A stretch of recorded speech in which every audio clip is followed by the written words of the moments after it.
এই ভিডিওটিতে আমি ক্লাস 12 অর্থাৎ দ্বাদশ শ্রেণীর তৃতীয় সেমিস্টার পরীক্ষার জন্য বাংলা বিষয়ের একটি অত্যন্ত গুরুত্বপূর্ণ নমুনা প্রশ্নপত্র ও তার উত্তর নিয়ে হাজির হয়েছি। আজকের এই প্রশ্নপত্রটিতে বলা প্রত্যেকটি প্রশ্ন তোমাদের তৃতীয় সেমিস্টারের বাংলা পরীক্ষার জন্য চূড়ান্ত গুরুত্বপূর্ণ। কাজেই বন্ধুরা, তোমরা যারা তৃতীয় সেমিস্টারের পরীক্ষায় অনেক ভালো রেজাল্ট করতে চাও তারা ভিডিওটি শেষ পর্যন্ত দেখতে থাকো। ভিডিওটি শেষ পর্যন্ত দেখলে তোমরা অবশ্যই বুঝতে পারবে যদি এই ধরনের প্রশ্নপত্র তোমাদের তৃতীয় সেমিস্টারের ফাইনালে হয় তাহলে তুমি কত নম্বর পেতে পারো। বারবার বলছি বন্ধুরা, তোমাদের পরীক্ষার প্রস্তুতি যাচাই করতে অবশ্যই ভিডিওটি শেষ পর্যন্ত দেখতে থাকো। আশা রাখি এই প্রশ্নপত্রটি থেকে তোমরা কিন্তু অনেক প্রশ্ন কমন পেতে পারো। তো চলো বন্ধুরা, দেখে নেওয়া যাক গুরুত্বপূর্ণ প্রশ্নগুলি। তার আগে তোমাদেরকে জানিয়ে রাখতে চাই, যদি চ্যানেলে নতুন হয়ে থাকো তাহলে অবশ্যই এই রিয়াজ টিউটোরিয়াল চ্যানেলটি সাবস্ক্রাইব করে পাশে থাকা বেল আইকনটি প্রেস করে রাখো, কেননা আগামী 2-1 দিনের মধ্যে আমি বাংলা বিষয়ের একটা লাস্ট মিনিটের সাজেশন চ্যানেলে নিয়ে আসব। সেই ভিডিওটি দেখে প্রত্যেকটি প্রশ্ন তোমরা যদি পড়ে যেতে পারো তাহলে আমি আশা রাখছি তোমরা বাংলাতে প্রায় বেশিরভাগ প্রশ্ন সেখান থেকে কিন্তু কমন পেয়ে যাবে। তাই বলা হচ্ছে, যদি চ্যানেলে নতুন হয়ে থাকো সেই ভিডিওটি সবার আগে পেয়ে যেতে চ্যানেলটি সাবস্ক্রাইব করে পাশে থাকা বেল আইকনটি প্রেস করে রাখো। তো চলো দেখে নেওয়া যাক গুরুত্বপূর্ণ প্রশ্নগুলি। কি বলা হয়েছে? সঠিক উত্তরটি নির্বাচন করো। অর্থাৎ তোমরা প্রত্যেকে জানো বাংলা প্রশ্নপত্রে 40টি এমসিকিউ প্রশ্ন দেওয়া থাকবে, প্রত্যেকটি প্রশ্নের মান 1 করে 40 নম্বর। তো দেখে নেব 1-এর দাগে কি আছে। লাহিড়ী মহাশয়ের কর্মচারী হাতির দাম নিয়েছিলেন। উত্তর হয়ে যাবে কয়ের দাগের অপশনটি অর্থাৎ 2000। এরপর দেখে নেব 2-এর দাগে, জয়রাম মোক্তার কত বছর ধরে পীরগঞ্জের বাবুদের এস্টেটের বাধা মোক্তার ছিলেন। তো এর উত্তর হয়ে যাবে কয়ের দাগের অপশনটি অর্থাৎ 20 বছর। এরপরে 3, বাছুরটির নামকরণ করেছিলেন। কার নামে জয়রাম মোক্তার বাছুরটির নামকরণ করেছিলেন? উত্তর হয়ে যাবে খয়ের দাগের অপশনটি অর্থাৎ ডেপুটি বাবুর নামে। এরপরে দেখে নেব 4-এর দাগে, আজ আবার আদরিণী মেলায় যাইবে। আদরিণী কোন মেলায় যাবে? উত্তর হয়ে যাবে খয়ের দাগের অপশনটি অর্থাৎ রসুলগঞ্জের মেলায় যাবে।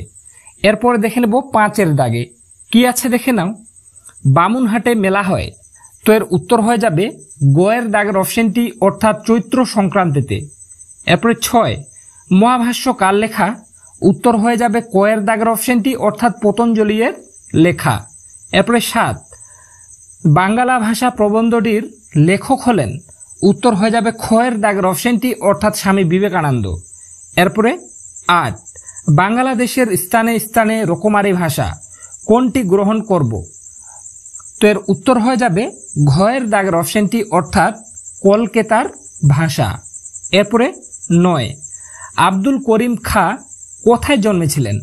তো উত্তর হয়ে যাবে কয়ের দাগের অপশনটি অর্থাৎ উত্তরপ্রদেশ। এরপরে 10, কবির মানুষকে কোন পথে থাকতে বলেছিলেন? উত্তর হয়ে যাবে গয়ের দাগের অপশনটি অর্থাৎ সত্যের পথে থাকতে বলেছিলেন।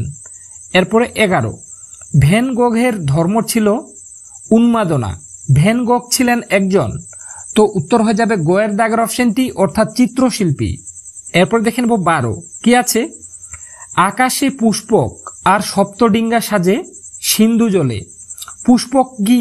তো এর উত্তর হয়ে যাবে গয়ের দাগের অপশনটি অর্থাৎ রোদ। এরপরে দেখে নেব 13-এর দাগের প্রশ্নটি। তার আগে আবার বলে রাখছি, যদি তোমরা চ্যানেলে নতুন হয়ে থাকো তাহলে অবশ্যই চ্যানেলটি সাবস্ক্রাইব করে রাখো, কেননা আগামী 2-1 দিনের মধ্যে বাংলা বিষয়ের একটা চূড়ান্ত সাজেশন তোমাদের জন্য নিয়ে হাজির হব। তাই সেই ভিডিওটি যাতে সবার আগে তোমার কাছে পৌঁছে যায় আর সেখান থেকে পড়ে তোমরা ভালো রেজাল্ট করতে পারো, তার জন্য তোমরা অবশ্যই এই রিয়াজ টিউটোরিয়াল চ্যানেলটি সাবস্ক্রাইব করে পাশে থাকা বেল আইকনটি প্রেস করে রাখো। এরপর দেখে নেব 13-এর দাগে কি আছে, কবি শ্রীজাত ধর্মের নামে দখলদারিকে কি বলেছেন? উত্তর হয়ে যাবে ঘয়ের দাগের অপশনটি অর্থাৎ প্রতিষ্ঠান আনুগত্য। এরপর দেখে নেব 14, দিগ্বিজয়ের রূপকথা কার লেখা? উত্তর হয়ে যাবে গয়ের দাগের অপশনটি অর্থাৎ নবনীতা দেবসেন। এরপরে 15-এর দাগে পটরাজকে? উত্তর হয়ে যাবে ঘয়ের দাগের অপশনটি অর্থাৎ দামা। এরপরে 16 কি আছে, পটরাজ রোদে বেরোয় না। উত্তর হয়ে যাবে 3 দিন হয়ে গেল, অর্থাৎ ক এর দাগের অপশনটি উত্তর। এরপরে 17 এর দাগে কি আছে, যখন সময় সুবিধের না তখন কি করতে হবে? তো এর উত্তর হয়ে যাবে যখন সময় সুবিধার না তখন ঘ এর দাগের অপশনটি উত্তর, সমঝে পার হতে হবে। এরপরে 18 এর দাগে বর্ণনামূলক ভাষাবিজ্ঞান আলোচনা করে, তো উত্তর হয়ে যাবে খ এর দাগের অপশনটি, অর্থাৎ সমকালীন ভাষার গঠন রীতি নিয়ে। এরপরে 19 বাকযন্ত্রের সাহায্যে ধ্বনিগুলির উচ্চারণ আলোচিত হয় যেখানে, তা হলো উত্তর হয়ে যাবে গ এর দাগের অপশনটি, অর্থাৎ ধ্বনিবিজ্ঞান। এরপরে 20 এর দাগে বাংলা উচ্চারণে অর্ধস্বরের সংখ্যা হলো, তো এর উত্তর হয়ে যাবে বাংলা উচ্চারণে অর্ধস্বরের সংখ্যা গ এর দাগের অপশনটি উত্তর, অর্থাৎ 4টি। এরপরে 21 এর দাগে র ধ্বনিটি হলো, উত্তর হয়ে যাবে ক এর দাগের অপশনটি, অর্থাৎ কম্পিত ধ্বনি। এরপরে 22 শব্দের অর্থের অভিন্নতা বোঝাতে ব্যবহৃত হয়, উত্তর হয়ে যাবে গ এর দাগের অপশনটি, অর্থাৎ সমার্থকতা। এরপরে 23 দারুণ শব্দের আদি অর্থ, উত্তর হয়ে যাবে গ এর দাগের অপশনটি, অর্থাৎ কাষ্ঠ নির্মিত। এরপরে 24 উপবাস শব্দটির অর্থ নিকটে বাস, বর্তমান অর্থ অনাহার। এই শব্দার্থ পরিবর্তনের যে ধারা পড়ে, এটি যে শব্দার্থ পরিবর্তনের যে ধারায় পড়ে, উত্তর হয়ে যাবে ঘ এর দাগের অপশনটি, অর্থাৎ অর্থের রূপান্তর। এরপরে 15 থিসরাস হলো একটি, উত্তর হয়ে যাবে গ এর দাগের অপশনটি, অর্থাৎ ফরাসি শব্দ। এরপরে দেখে নেব, থিসরাস হলো একটি, এটা ভুল করে আমি ফরাসি শব্দ বললাম। থিসরাস হলো একটি গ্রিক শব্দ, তোমরা প্রত্যেকে উত্তরে করে নেবে গ্রিক শব্দ, অর্থাৎ গ এর দাগের অপশনটি উত্তর। এরপর দেখে নেব 26 এর দাগে শব্দার্থের প্রথম ভাগটির নাম, উত্তর হয়ে যাবে শব্দার্থের প্রথম ভাগটির নাম গ এর দাগের অপশনটি উত্তর, সাধারণ অর্থ। 27 হাফ আখড়াই গানের জন্ম দেন, উত্তর হয়ে যাবে ক এর দাগের অপশনটি, অর্থাৎ মোহন চাঁদ বসু। 28 বসু বিজ্ঞান মন্দির স্থাপিত হয়, উত্তর হয়ে যাবে ক এর দাগের অপশনটি, অর্থাৎ 1917 খ্রিস্টাব্দে। এরপরে 29 ভারতের কৃষি গবেষণাকে আন্তর্জাতিক মানের করে তুলেছিলেন, উত্তর হয়ে যাবে গ এর দাগের অপশনটি, অর্থাৎ নীলরতন ধর। এরপরে 30 এর দাগে নিচের খেলোয়াড়দের মধ্যে যিনি ক্রিকেট খেলার সঙ্গে যুক্ত ছিলেন, তো উত্তর হয়ে যাবে ক এর দাগের অপশনটি, অর্থাৎ ঝুলন গোস্বামী।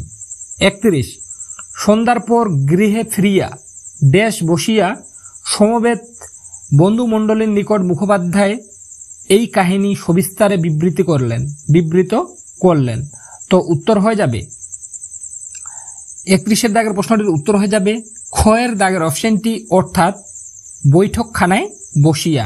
তো শূন্যস্থানে বসে যাবে বৈঠকখানায় বসিয়া সমবেত বন্ধুমণ্ডলীর নিকট মুখোপাধ্যায় এই কাহিনী সবিস্তারে বিবৃত করলেন।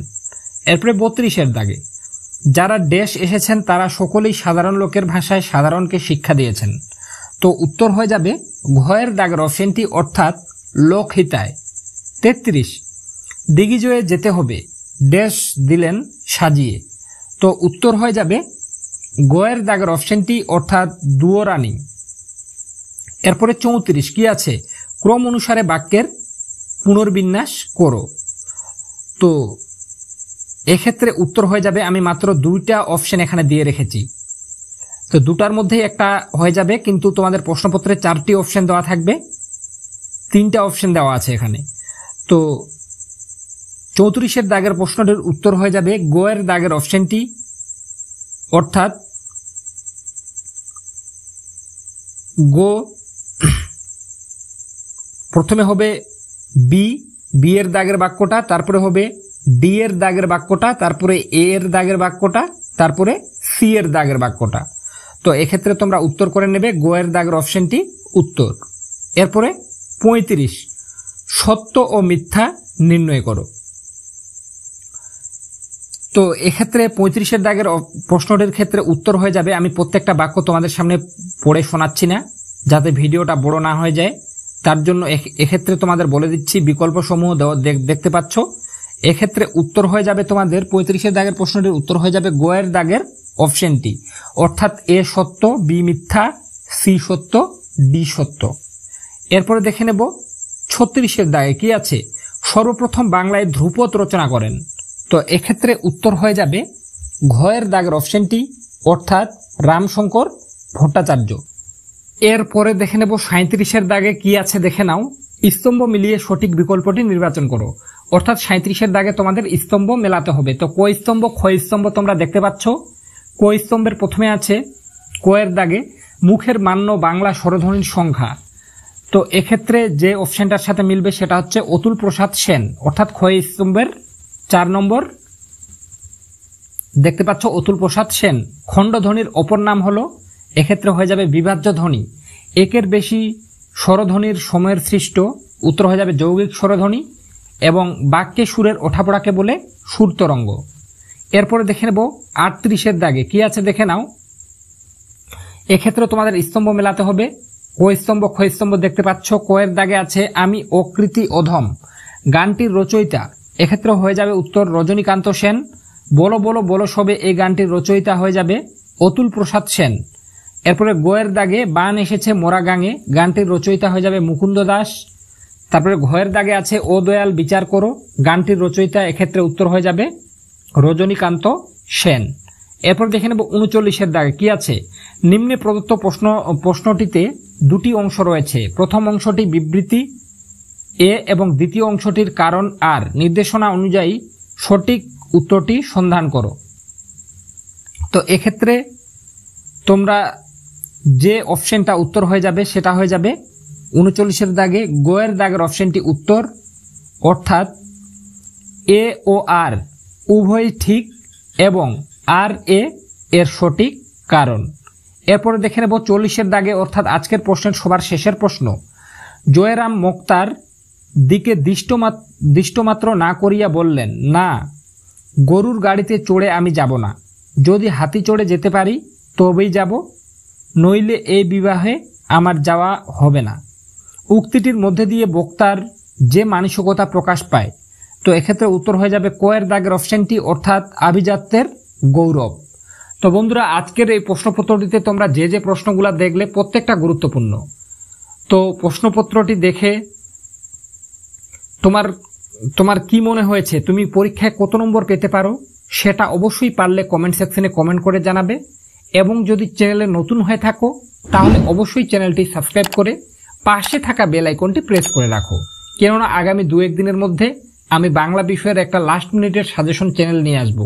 সেই ভিডিওটি দেখে প্রত্যেকটি প্রশ্ন তোমরা যদি রেডি করতে পারো, আমি আশা রাখছি তোমরা আসন্ন পরীক্ষায় প্রায় অনেক প্রশ্ন সেই ভিডিওটা থেকে কমন পেয়ে যাবে। তাই শেষ মুহূর্তের সাজেশনটি পেতে অবশ্যই এই রিয়াজ টিউটোরিয়াল চ্যানেলটি সাবস্ক্রাইব করে পাশে থাকা বেল আইকনটি প্রেস করে রাখো। তো আজকে পর্যন্তই, দেখা হবে নেক্সট কোনো ভিডিওতে।